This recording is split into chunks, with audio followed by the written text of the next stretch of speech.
is Tarik Talk.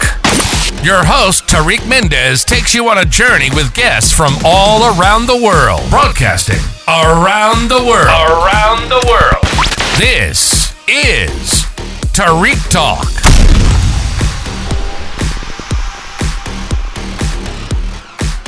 All right, guys, today I'm here with Mimi O Chun at the Spring Break Art Show. How are you, Mimi? I'm good. Thanks for having me. Thank you so much for being part of the podcast today. Would you mind sharing? Let's start with your Instagram. Can you give us your Instagram, please? Sure. It's at Mimi O Chun, MIMIOCHUN.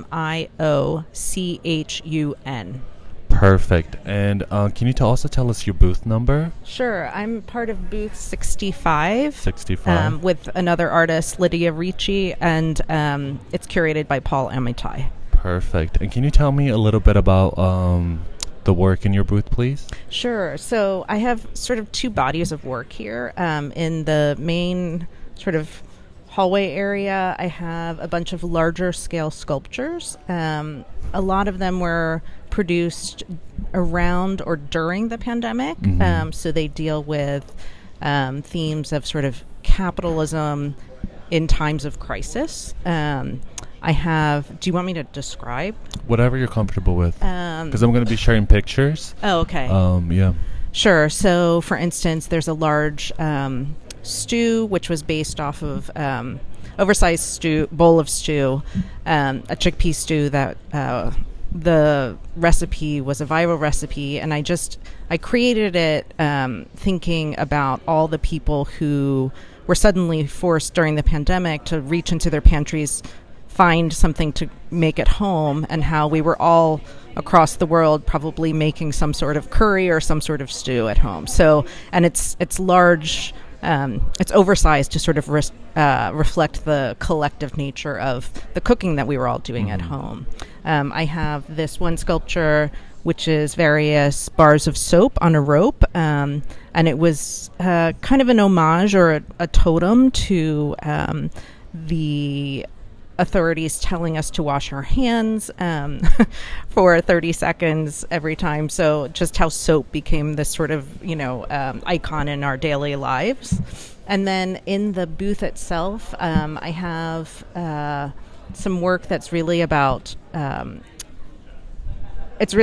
of the throwaway culture of trash and how it's all enlarged 500%. So I have a Arizona iced tea can, a Dunkin' Donuts bag, a large pigeon. It's intended to allow the viewer to reflect on, to give the perspective of being like a baby or a small creature sort of navigating the daily detritus of our lives. Love that. And how's your creative process like? How do ideas come to you? I split my time between my fine art practice, and I also have a design practice. I have a constant tally of ideas, running list of ideas of things that I want to make. But typically, I'm usually so I'm constantly I have like things listed on my notes app of things that I want to make when I have time. I guess like generally lately I've been more focused on the sort of inequities that come to the forefront when we sort of when we're in a sort of free market economy. Yeah. So that's the sort of overarching theme of most of the work that I produce. And so I'm constantly seeing instances of this just by like being a citizen of the world, reading the news, reading about labor rights or environmental damage. So these things are like kind of constant and ever present in my mind. So it's not hard for me to like find something that I want to make that essentially reflects that. Yeah, I love that. Wow, you're so descriptive. Yeah. And do you keep all of your ideas like on a notepad? Like how do you go back to ideas? So I have on my iPhone, I have a list in the checklist. I have one list called Things to Make, and I have just ideas listed.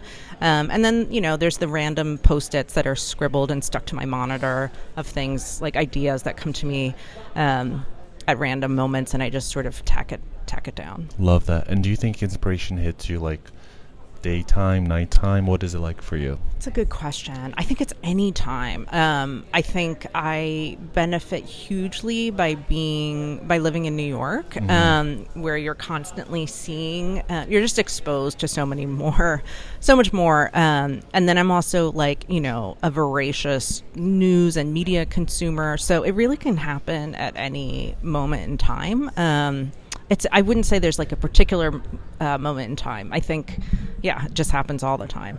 Love that. And are you going to be in your booth every day here until the last day? I should be here for most of the show. Okay, cool. And do you like when people speak to you about the work? Yeah. Do you kind of like to observe them from afar? I think it's one of those things where you give people their space, but you're there for questions if they have any.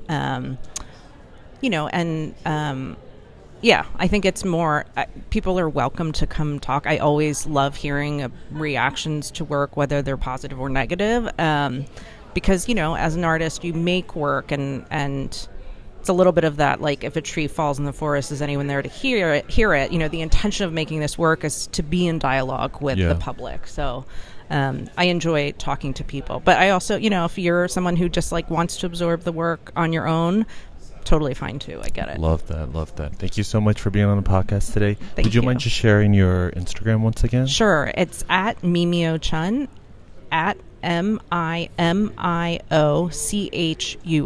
Perfect. Thank you again, Mimi. It was a pleasure. Thank you for listening to Tarik Talk. Follow Tarik Talk on all social media channels and check out the video interviews online.